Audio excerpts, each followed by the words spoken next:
First off, I want to look at the news coverage of this event, in particular the announcement of the capture of Tyler Robinson, who is purportedly the 22-year-old man who shot and killed Charlie Kirk at Utah Valley University. So without further ado, we'll just pull this news report up announcing his capture and arrest. So without further ado, here we go. Now to our other top story. Who is he and what could be a possible motive? Right now, federal investigators say they are talking to this man, Tyler Robinson, about why he might want to kill Charlie Kirk. Good evening once again, everyone. I'm Colleen Williams. And I'm Michael Brownlee. The 22-year-old was turned in by a family member after he apparently admitted to carrying out this attack. NBC4's Conan Nolan live on a newsroom. Conan, are there any hints of a motive yet? A little bit, based on casings that they found with the murder weapon. Now, the suspect in this murder has been booked in the Utah County Jail on multiple counts, including murder. He was, as you pointed out, turned in by family members through a church counselor. Police believe he acted alone. Good morning, ladies and gentlemen. We got him. The announcement made by Utah Governor Spencer Cox confirming the arrest of 22-year-old Tyler Robinson of St. George, Utah. He's believed to be the man behind the assassination of conservative political activist and influencer Charlie Kirk during a speaking engagement at Utah Valley University on Wednesday. Investigators say the suspect's family recognized Robinson in video and pictures from the crime scene and then confronted him. The murder suspect reportedly confessing or at least intimating that he indeed carried out the attack. Robinson had become more political in recent years. The family member referenced a recent incident in which Robinson came to dinner prior to September 10th. Robinson mentioned Charlie Kirk was coming to UVU. They talked about why they didn't like him and the viewpoints that he had.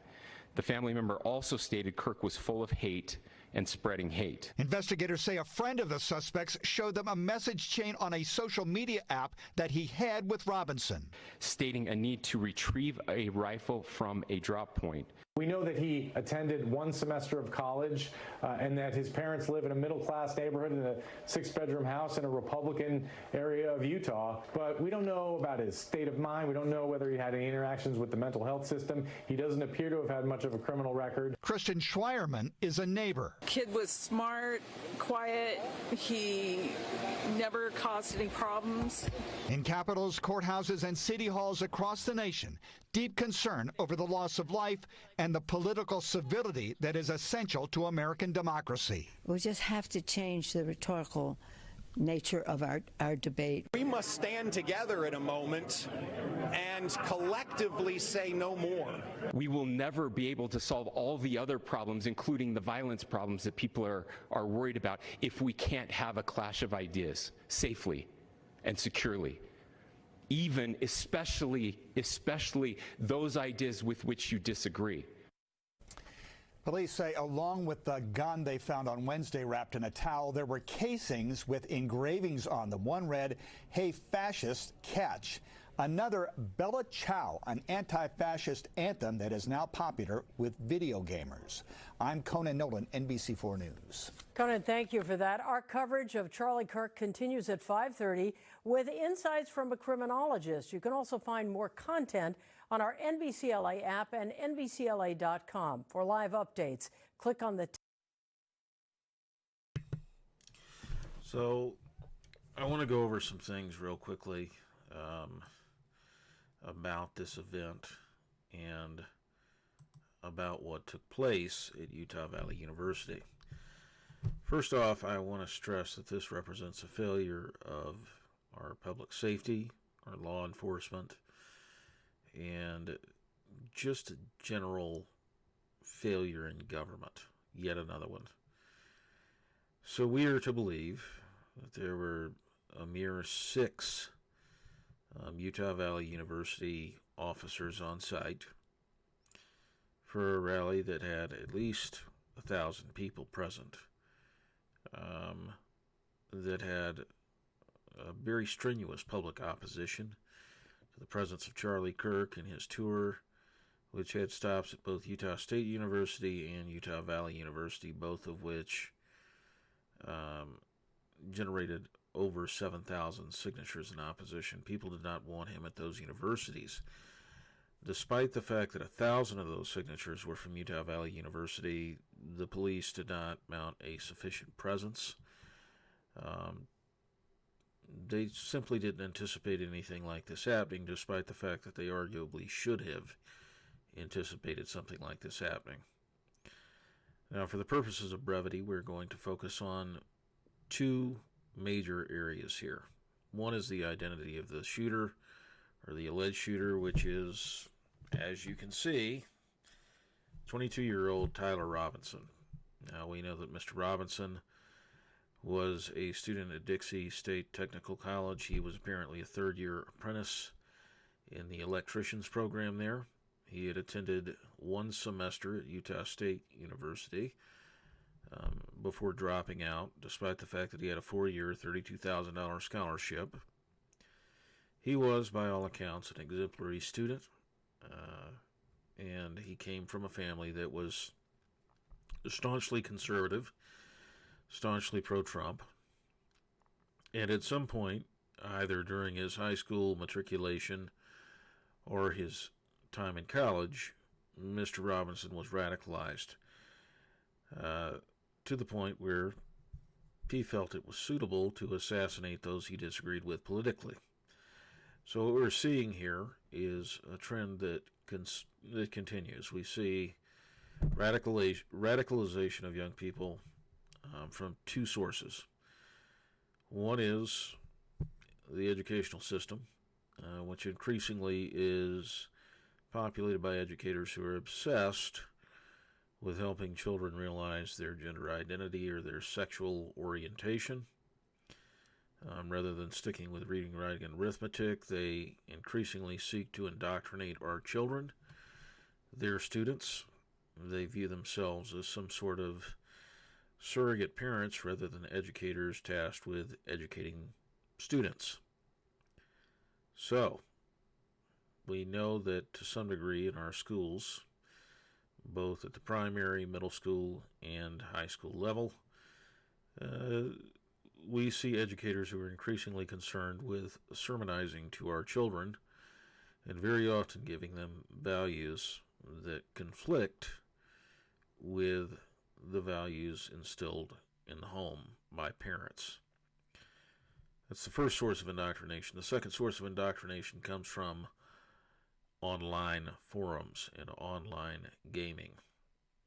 Mr. Robinson was apparently an ardent enthusiast of video games. He was active on Discord and Reddit. I don't know how many of you watching this would be familiar with Reddit, but it's an apt analogy to say that it is a septic tank hooked up to a meth lab. It's absolutely toxic. And any parents out there watching this, I would caution you against allowing your minor children to be on Reddit unsupervised, because they will be exposed to the value systems and the value propositions of adults on Reddit who, much like those adults in the schools, seek to undermine the values that parents are attempting to instill in their children. They're seeking to radicalize children in the way that they have themselves have been radicalized. And in particular, it seems to be that a lot of those people are radicalized towards leftist ideology, especially when it comes to sexual conduct, sexual norms, sexual identity, and of course, gender identity. And that seems to be what happened with Mr. Robinson based on the emerging reports that we're seeing about him and about his background. One of his high school classmates that I saw characterized him as a Reddit kid. So essentially, as a Reddit kid, he absorbed the vernacular of the site. He focused his attention on subreddits that were concerned with his interest, which were largely online gaming.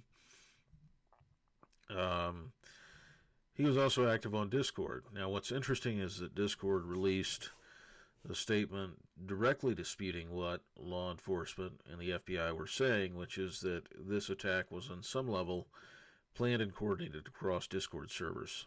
Discord said that they had located an account that was connected to Tyler Robinson, but that account had not been used in the planning or coordination of any attack on Charlie Kirk or the murder of Charlie Kirk.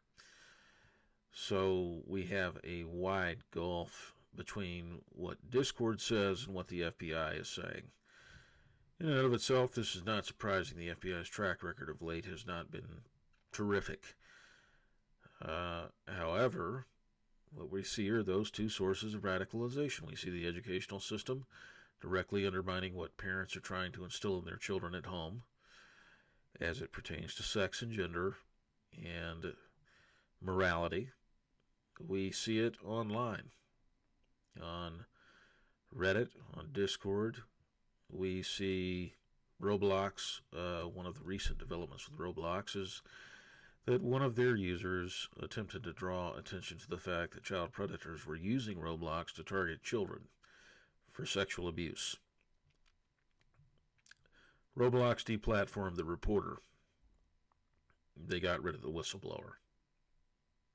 They did not get rid of any of the purported predators. This is an ongoing trend. We know that these child predators and these ideologues who seek to indoctrinate children and to radicalize them in this way have utilized forums and platforms that are used by children, such as Minecraft, Roblox, various online gaming sites, and various online games, which build their own social communities. And when your minor child is online, they're being subjected to and bombarded with this messaging and these narratives. And so part of the messaging and the narratives that are occurring online is the characterization or description of your political opposition as being fascist, as being oppressive, as being the perpetrators of social injustice against oppressed classes of people. You're entitled to have that opinion if you're an adult. You're entitled to express that opinion. What you are not entitled to do is to encourage or incite others to kill people you disagree with politically. And that's whether you're on the right or on the left. It's a crime. It's a crime to encourage people to kill others. It's a crime to plot to kill others. It's a crime to have advanced knowledge of a crime that is about to occur involving the murder of a public figure such as Charlie Kirk, and to say and do nothing about it. It's actionable civilly. It's something that you can be charged with criminally. And it increasingly appears that a number of people in Utah's transgender community and in Utah's left-wing community had knowledge of this attack in advance. They knew what Mr. Robinson and others were going to do. And quite frankly, based on what I have seen, I believe that there were multiple people involved in this. There are reports that people with out-of-state license plates were showing up to Mr. Robinson's apartment that he shared with his boyfriend, Lance Twiggs, who was apparently undergoing a transition as a transgender male to female. So Mr. Twiggs and Mr. Robinson lived together. They were both adults in their early 20s. Mr. Twiggs was an aspiring pro gamer. He was also someone who publicly supported left-wing causes, was very open in his support of Joe Biden. That does not necessarily make him an extreme leftist. What it does make him is someone who leaned left-wing and who bought the heated rhetoric, the so-called dark Brandon rhetoric, in which they characterized Donald Trump and his supporters as a threat to American democracy that was fundamental. And so that heated rhetoric has led to an uptick in political violence. And so what we're seeing here is the fruit of that. We've seen at least 2 schools attacked by transgenders. We've seen the rise of a transgender cult of sorts that calls itself the Zizians that have been linked to multiple murders across the country. All of this traces back to this sort of apocalyptic language being used by the extreme left that typifies anybody who disagrees with them on the issues of sexual attraction or sexual and gender identity as fascist, as a danger to democracy. It's histrionic, it's hyperbolic, but it is the norm in political rhetoric of late. In Minnesota, we saw Democrats being killed by a man named Vance Boulder. And one of the issues that we're seeing here is that political violence is becoming increasingly common of late. You've seen 2 assassination attempts during the 2024 campaign. Those assassination attempts were directed at President Trump. There are a lot of unanswered questions about both of the alleged assassins. I believe Thomas Michael Crooks and Mr. Ryan Routh. I hope I got those names right. But what we're seeing here is a direct line between this heated rhetoric that characterizes people who support Trump or who align with Trump as threats to American democracy, threats to American freedom, threats to American individual liberty as it pertains to gay, lesbian, bisexual, transgender, queer, intersex, asexual Americans, and whatever the plus sign represents of late. So what you're seeing here is there needs to be a temperature check in how discourse is conducted in this country, and people need to dial it down. Because what we have is a situation where some very unstable young people who are already mentally ill, the common thread between them seems to be they suffer from a mental illness known as gender dysphoria, and that they believe that any disagreement with their gender identity is tantamount to some sort of existential political threat that justifies reciprocal physical violence. And so that means that they're targeting children in schools and churches. It means that they're targeting someone like Charlie Kirk, whose entire life was dedicated to discourse with his opposition on these issues. And they're targeting him with fatal violence. They slaughtered him in front of his wife and kids. Now, Charlie Kirk and I differ in one important respect, and that is Charlie Kirk was very interested in engaging the left in a discussion, in a civil discourse. I'm not interested in talking to leftists. I haven't been interested in some time because I came to see it as futile. I'm not interested in changing their minds.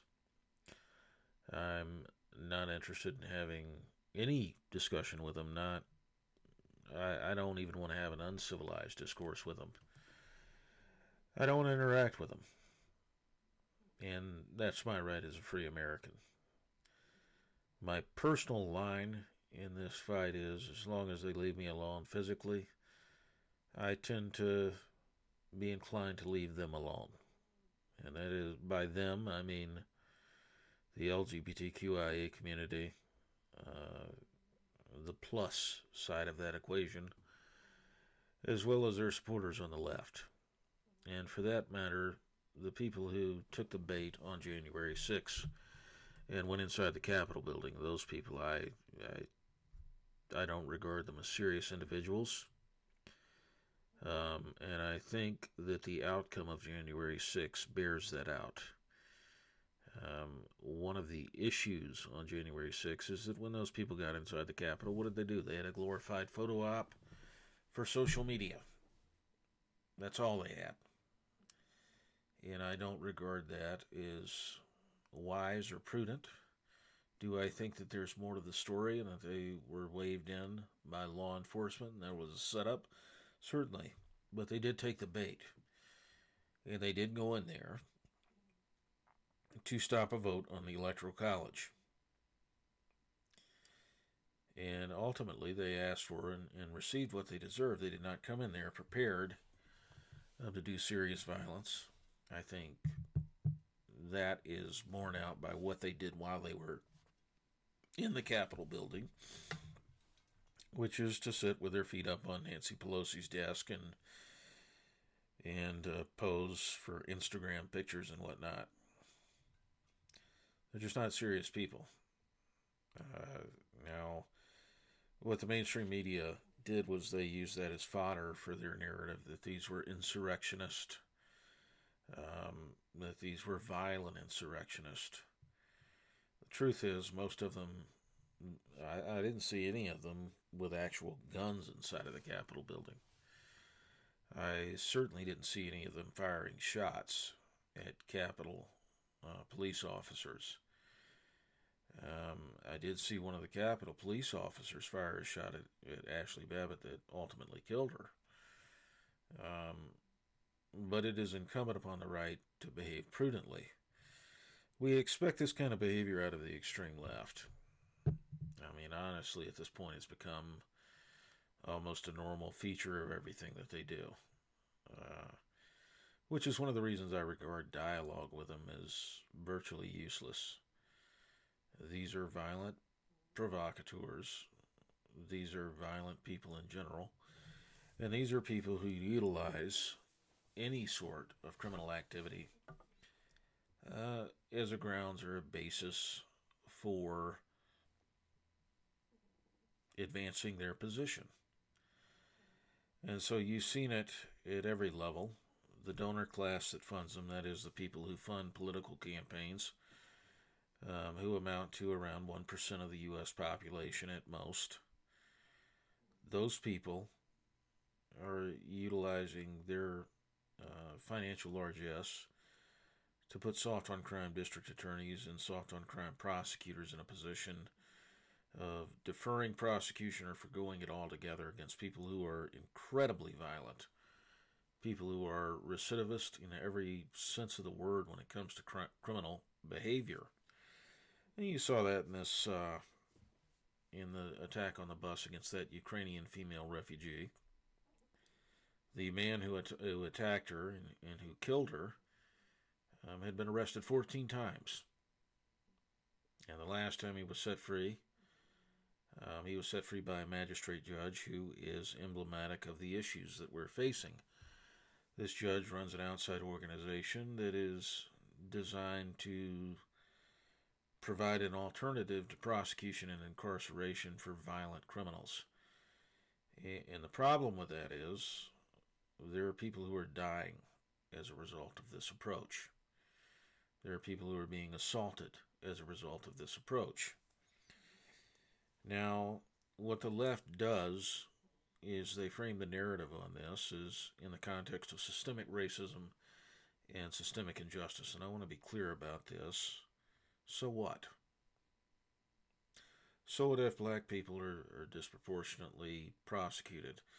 What I don't hear is that they're being convicted of crimes for which they are innocent, because they aren't innocent. That's the reality.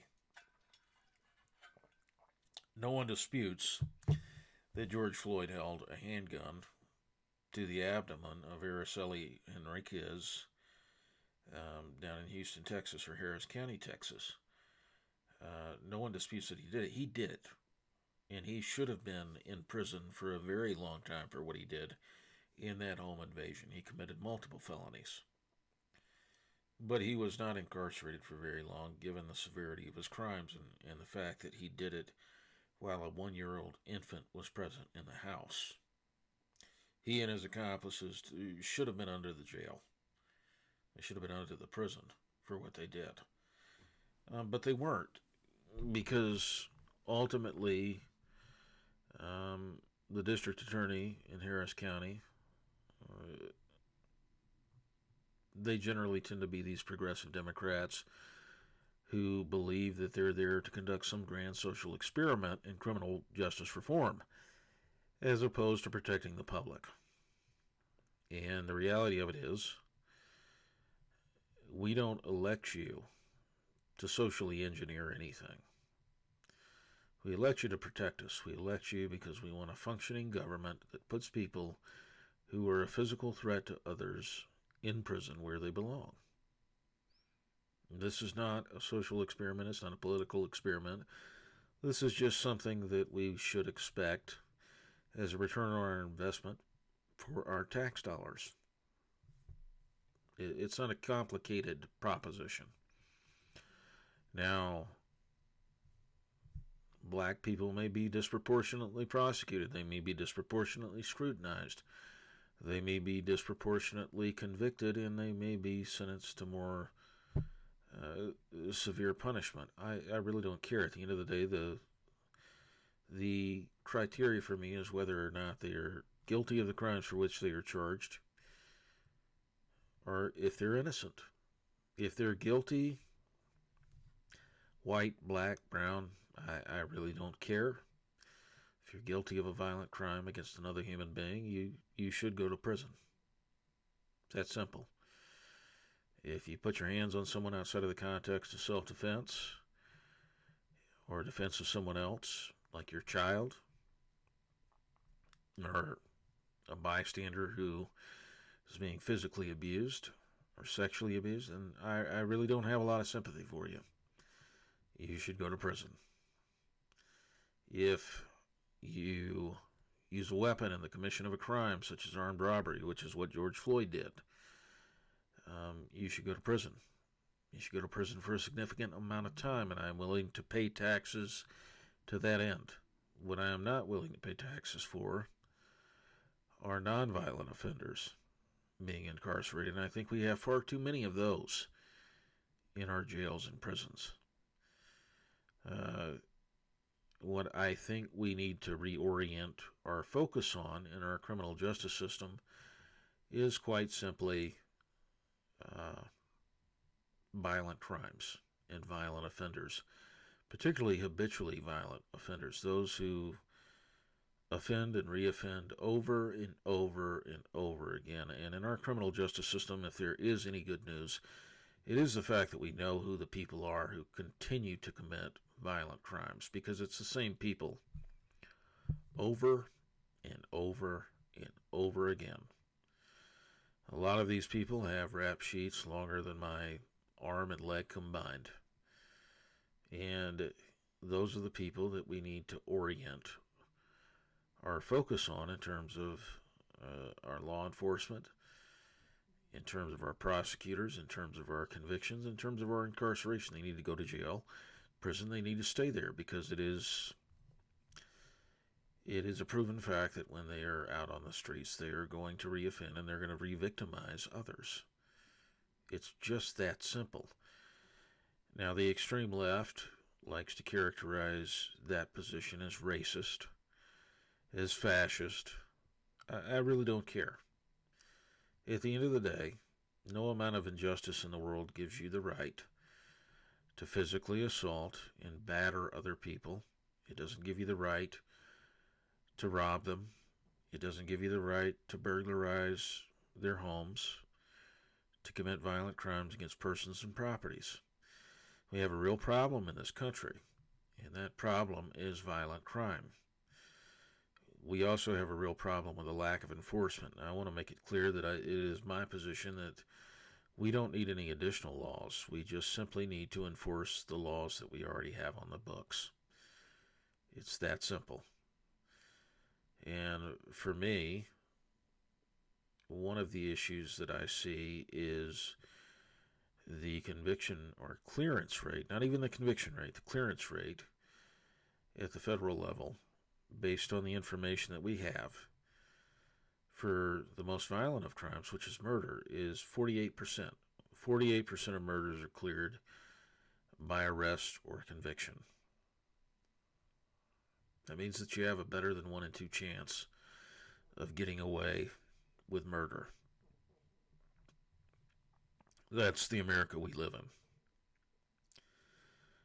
And the truth is, it's much better than 1 in 2. It's much better than 52%, because they count arrest as clearance. So some of that 48% of clearance is just a mere arrest. It's not an actual conviction. They count an arrest as a clearance. They got their man. They may not have been able to convict him. They may not have been able to incarcerate him. But they were able to pin a murder on him and arrest him for it, or her. When it comes to crimes against persons and properties outside of murders, such as robbery, burglary, sexual abuse, such as rape, child rape, so on and so forth, the conviction rate is somewhere in the 20% range. That is, it's between about 20 and 28%, which means that about 70% of people who rape and rob and assault and batter others, they aren't arrested. They aren't convicted.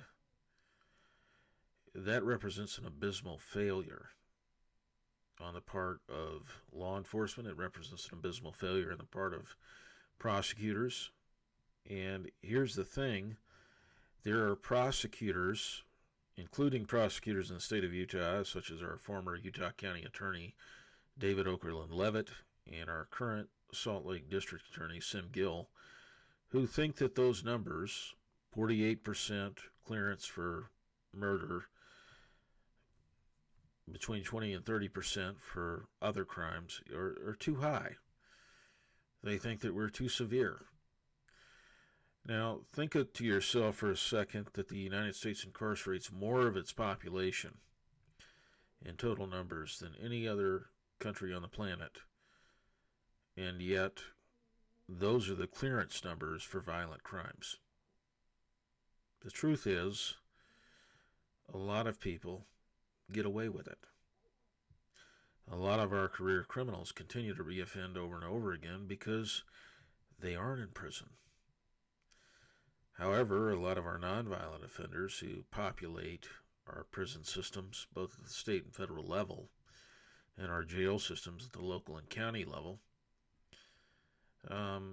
they receive a far higher rate of conviction for minor crimes such as unpaid traffic tickets, drug possession, and so on and so forth. But the people who are actually hurting other people and killing them get a much softer touch, and they are convicted at a far lower clip. That's the reality of the American justice system, because it is a for-profit, revenue-positive system. And a lot of our courts rely on revenue from ticketing and citations. And you don't make money prosecuting murderers. In fact, you lose money. You don't make money prosecuting rapists.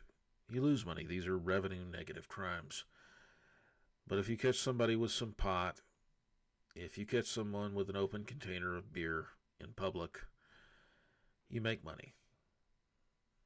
You know how I know our criminal justice system doesn't care about public safety as it pertains to driving under the influence or driving while intoxicated? It's because, well, they keep allowing people who have been convicted multiple times of those crimes to continue driving, to continue to have a license. That's the reality of it.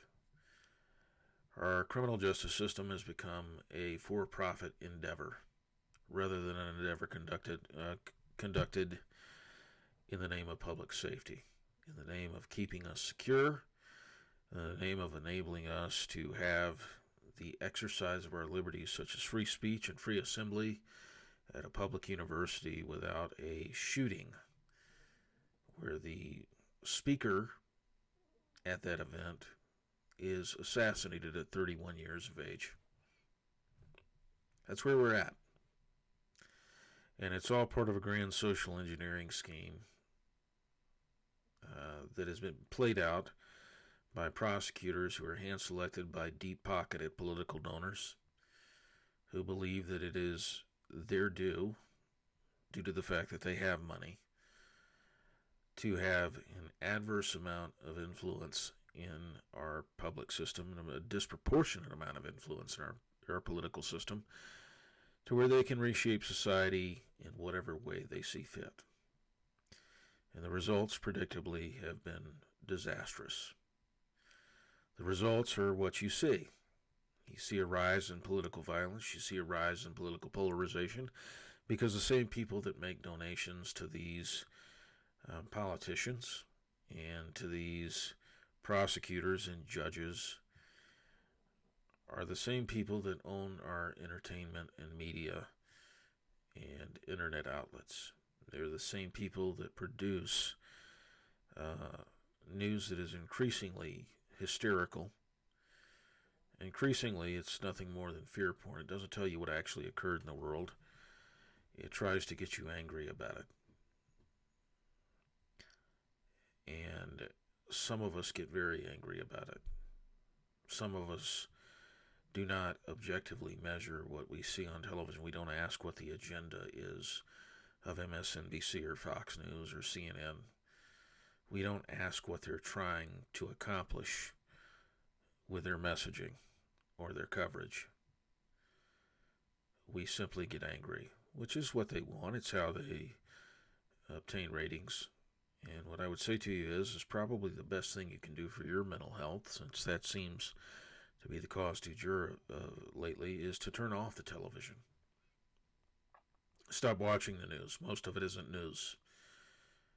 Most of it isn't conducive to anything productive at all. Stop spending so much time online. Go out, talk to actual people. Connect with actual people. Have actual in-person discourse with people. You know, what Charlie Kirk was doing from the time he was 18 until the time he was 31 when he was gunned down at an event. That's my thoughts on this. Now, the other side of this is the narrative. If you think that Tyler Robinson was the only person involved in this shooting, that it was a lone gunman, I've got news for you. You're wrong.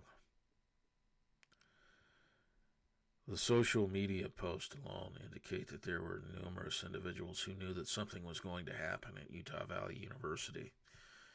They posted as much in the days leading up to the event.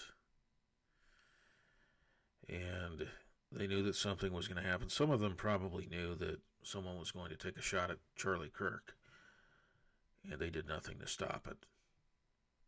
Now, that's what we know so far. Based on the past with our law enforcement, they've been warned time and time again in other instances, and they ignored obvious warning signs, and they let these tragedies unfold. They let extremely unstable people who made their proclivities known online, who made their intentions known online and in public, they allowed them to carry out their threats. They allowed them to kill people. A lot of the events of the past 10 years involving politically motivated violence, these things were entirely preventable. They were entirely foreseeable. And yet, they were allowed to occur for whatever reason. Now, call me a tinfoil hat, conspiracy theorist, all you want. I really don't care.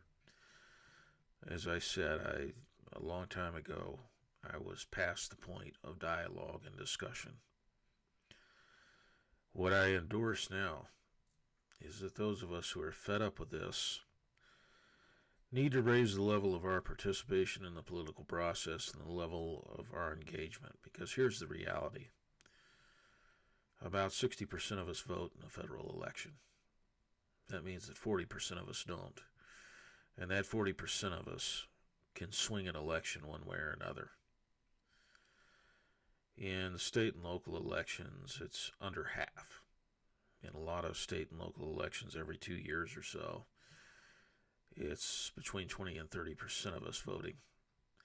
That means that 70% of us could have a significant outcome in how the political process plays out and how the result plays out.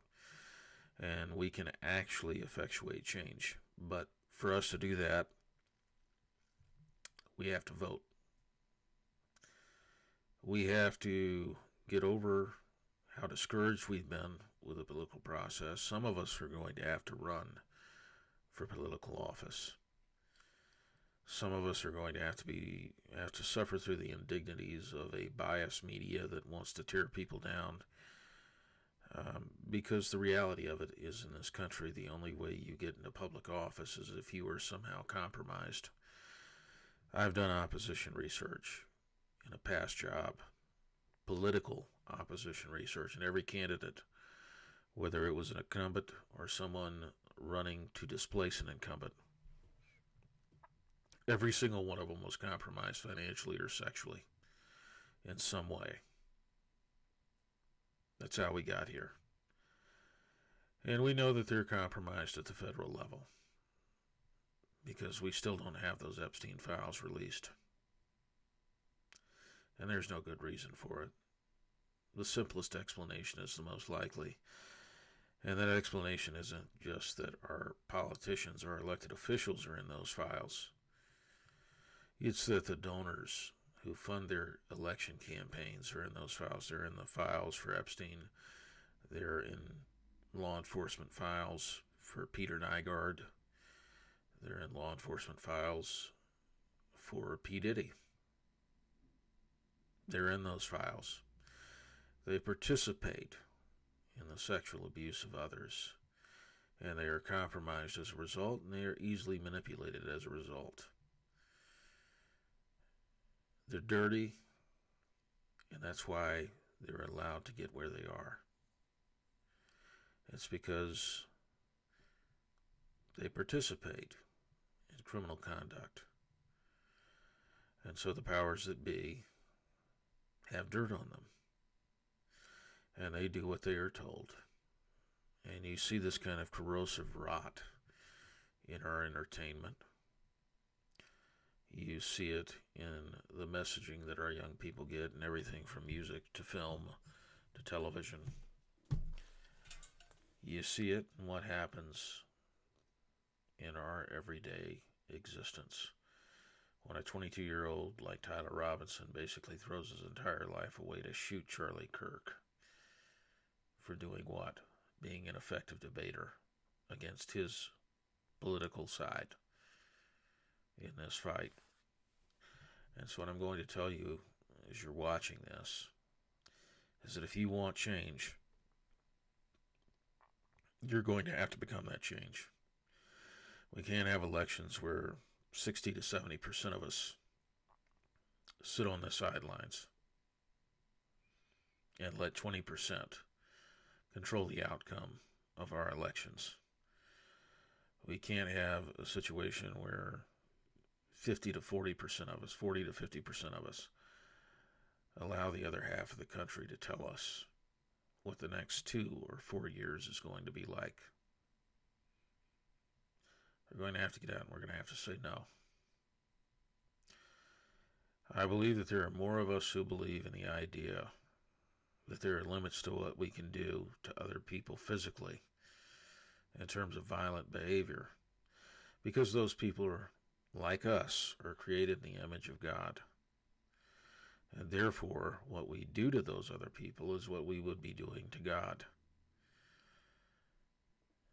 As a result, we are disciplined in our focus, we're disciplined in our response, and we show restraint even when we're upset with people. Even when they do things we don't like or agree with. That's the only reason these freaks are safe in their position. In our educational system, in our entertainment apparatus, in our political system. That's the only reason these people get away with what they get away with. It's because we believe that no matter how awful they are, they're still made in the image of God. And as a result, there are limits to what we can do to them. And what I'm saying to you is that peaceful change is still possible for the reasons I've outlined. One of the reasons things are so bad in this country is because a lot of us have gotten discouraged and we've signed out of the process. We don't run for office because we don't believe that it's possible that we would even get into office. And with that attitude, it isn't possible. We don't believe it's possible to elect people who reflect our values. And with that attitude, of course, it is impossible. What I'm telling you is that it is entirely possible and likely that we can change the course of this country, and in doing so, change the course of this world, simply by getting involved more. Now, you can stay at home and you can watch Netflix. You can watch Amazon Prime. You can watch YouTube videos or Facebook Reels, or you can start mobilizing. One of the more encouraging developments since Charlie Kirk's assassination is the Turning Point USA, which focuses almost exclusively on younger voters or younger individuals, people who are entering middle school and up, all the way through the end of college, roughly between 14 years of age and 22 or 23 years of age. At the beginning of this, Turning Point had 9,000 chapters. According to Eric Kirk, they have received applications for 18,000 additional chapters, which means a potential tripling of their influence. And the people who would be applying for those chapters are people who are largely from a younger demographic. Those people want open, peaceful political discourse. They want a civilized discussion about the issues. And quite frankly, it appears that they are tired of having the agenda, the narrative, and the messaging of the left rammed down their throats in schools and universities. They want change. And they're starting to mobilize and organize for that change. And the rest of us have a duty to them to correct the course and to give them the change that they deserve, to where they can go to an event at a public university and they can have a civil discussion about these ideas and these differences without worrying about someone shooting the moderator or the speaker. This is Jay Darcy of Antitribe signing off for the night. I'll see you next time.